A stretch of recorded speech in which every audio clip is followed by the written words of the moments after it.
বাংলাদেশ জাতীয়তাবাদী দল বিএনপির কেন্দ্রীয় প্রশিক্ষণ বিষয়ক সম্পাদক এবিএম মোশাররফ হোসেন বলেছেন, যারা অন্যায় করে, অত্যাচার করে, নির্যাতন চালিয়ে অবৈধভাবে ক্ষমতায় থাকতে চায় তারা দীর্ঘদিন টিকে থাকতে পারে না।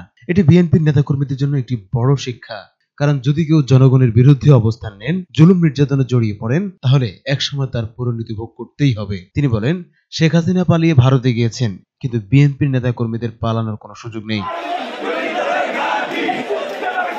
বুধবার দুপুরে পটুয়াখালী জেলা বিএনপির উদ্যোগে জাউতলা এলাকায় জুলাই গণঅভ্যুত্থানের প্রথম বর্ষপূর্তি উপলক্ষে আয়োজিত বিজয় শোভাযাত্রা শেষে লঞ্চ টার্মিনাল এলাকায় অনুষ্ঠিত সংক্ষিপ্ত সমাবেশে প্রধান অতিথির বক্তব্যে এসব কথা বলেন তিনি আরো বলেন, জনগণের আন্দোলন দমন করতে গিয়ে আওয়ামী লীগ আজ জনবিচ্ছিন্ন দলে পরিণত হয়েছে, কিন্তু বিএনপি সবসময় জনগণের পক্ষে থেকেছে এবং থাকবে। শোভাযাত্রা উপলক্ষে সকাল থেকেই পটুয়াখালীর জাউতলা এলাকায় বিএনপি ও অঙ্গ সংগঠনের নেতাকর্মীরা খন্ড খন্ড মিছিল নিয়ে জড়ো হন। সেখান থেকে শুরু হয়ে শোভাযাত্রাটি শহরের প্রধান সড়ক প্রদক্ষিণ করে লঞ্চ টার্মিনালের সামনে গিয়ে শেষ হয়। জেলা বিএনপির সভাপতি স্নেহাংশু সরকার কর্তৃ ও সাধারণ সম্পাদক মুজিবুর রহমান টোটানের নেতৃত্বে মিছিলটি পরিচালিত হয়। মিছিল থেকে জুলাই গণঅভ্যুত্থান দিবস ও গণতন্ত্রের মুক্তির পক্ষে স্লোগান দেওয়া হয়।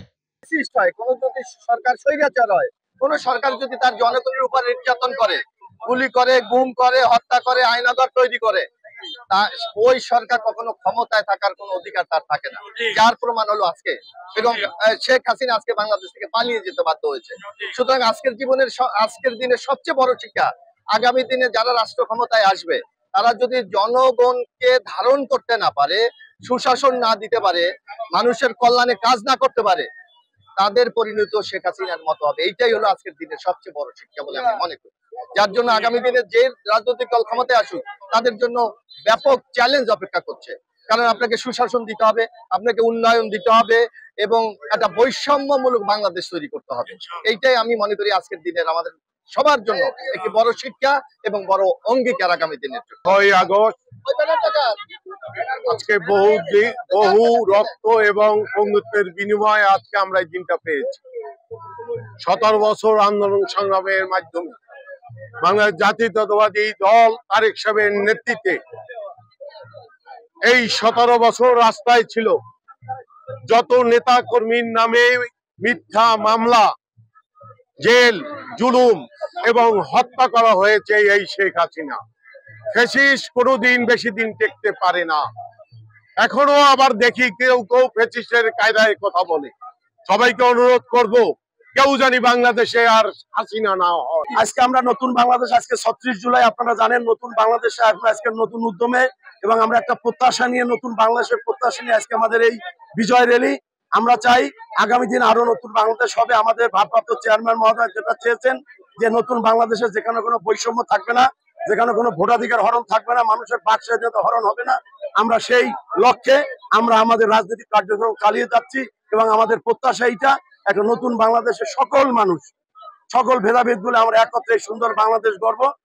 পটুয়াখালী জেলা যুবদল আজকের এই দিনে বিজয়ের দিন, আজকের এই দিনে আমাদের স্বাধীনতার ঘোষক জিয়াউর রহমানের কথা আমাদের মনে পড়ে। আজকের এই দিনে আমাদের নেত্রী খালেদা জিয়ার কথা মনে পড়ে, এবং যার নেতৃত্বে এই স্বাধীনতা অর্জন করেছি সে হলো আমাদের তারেক রহমান। তার নির্দেশে আমরা এই স্বাধীনতার অর্জন করতে পেরেছি। আমরা সেই উপলক্ষে আজকে কেন্দ্রে ঘোষিত আজকের এই প্রোগ্রাম, আনন্দ র্যালি, এবং পটুয়াখালীতে শ্রী স্নেহাংশু সরকার কর্তৃতার নেতৃত্বে এবং টোটন ভাইয়ের নেতৃত্বে আমরা আজকে সব একত্রিত হয়ে আমরা একটি বিজয় র্যালি করব। এই আনন্দে আমরা আজকে রাজপথে নেমেছি।